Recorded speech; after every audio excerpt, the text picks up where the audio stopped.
அனைவருக்கும் வணக்கம்.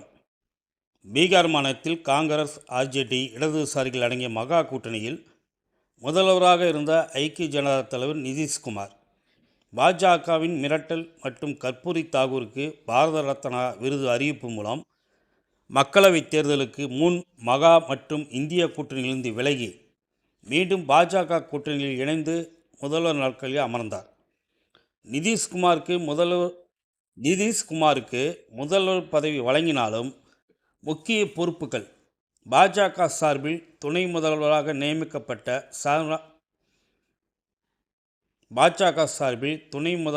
நியமிக்கப்பட்ட சாம்ராட் சௌத்ரி, விஜய் சின்ஹா ஆகியோர் கையில் உள்ள நிலையில் நிதிஷ்குமார் வெறும் பொம்மை முதல்வராக உள்ளார். இது நிதிஷ்குமாருக்கு மட்டுமின்றி ஒட்டுமொத்த ஐக்கிய ஜனதா தள கட்சிக்கே கடும் அதிருப்தி ஏற்படுத்தியதாக கடந்த மாதம் தகவல் வெளியானது.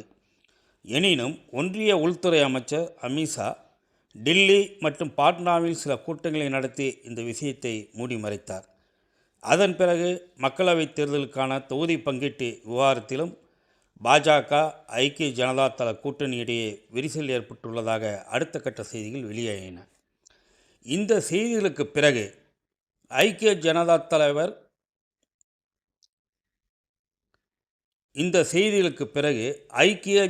தள தலைவரும் பீகார் முதல்வருமான நிதிஷ்குமார் வெளியில் தலை காட்டுவதை குறைத்தார்.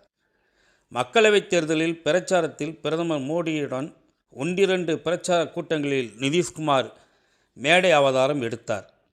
அது ஒரு கூட்டத்தில் பிரதமர் மோடியால் நிதிஷ்குமார் அவமானப்படுத்தப்பட்டதாகவும் ஐக்கிய ஜனதா தள மூத்த தலைவர்கள் குமிறினார்கள். இதற்கான வீடியோ ஆதாரமும் வெளியான நிலையில் இந்த சம்பவத்துக்கு பிறகு நிதிஷ்குமார் பாஜகவுடான மக்களவைத் தேர்தல் பிரச்சாரத்தையே புறக்கணிக்கும் வேலையை வெளிப்படையாக துவங்கினார். பிரதமர் மோடி தான் போட்டியிடும் வாரணாசி தொகுதியில் வேட்புமனு தாக்கல் செய்ய தேசிய ஜனநாயக கூட்டணியில் உள்ள அனைத்து தலைவர்களுக்கும் அழைப்பு விடுத்தார். அனைத்து தலைவர்களும் தவறாமல் மோடியுடன் வாரணாசியில் ஊர்வலத்துடன் வேட்புமனு நிகழ்வில் பங்கேற்ற நிலையில் பாஜக கூட்டணியில் மிக பெரிய கட்சிகளின் ஒன்றான ஐக்கிய ஜனதா தளத்தின் தலைவர் நிதிஷ்குமார் பங்கேற்கவில்லை என்பது கடும் சர்ச்சையை கிளப்பியது. மேலும் தேர்தல் பிரச்சாரத்தின் போது இந்திய கூட்டணியை பற்றி ஐக்கிய ஜனதா தலைவர்கள் அவ்வளவாக விமர்சனம் செய்யாமல் மிகவும் சாந்தமாகவே பிரச்சாரம் செய்து கொண்டனர். குறிப்பாக பீகார் மாநிலத்தில் பாஜக போட்டியிடும் தொகுதியில் ஐக்கிய ஜனதா தள தலைவர்கள் இருந்ததாக எந்தவித தகவலும் இல்லை.